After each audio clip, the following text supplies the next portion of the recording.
He's a singer-songwriter with an extraordinary voice. He says he's been influenced by some of the biggest names of recent years, as well as other artists on this year's Sound Off shortlist, a list which he's now the winner of. It's just insane. I really didn't expect it, because some of the people in that list were unbelievable. I'm so inspired by current music. I very rarely actually go back and listen to music from the past. I love the charts, and I live in the charts, and you know, being amongst names like Ellie, Jessie J, Adele is just incredible, because they inspire my music so much. He's referring to 3 previous Sound Off winners: Ellie Goulding, Jessie J and Adele.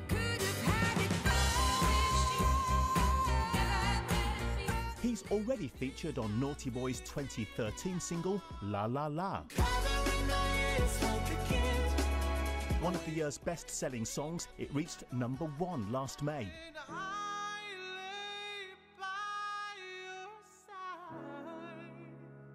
Expectation will now be high that Sam Smith will enjoy similar success as an artist in his own right. Lizo Mazimba, BBC News.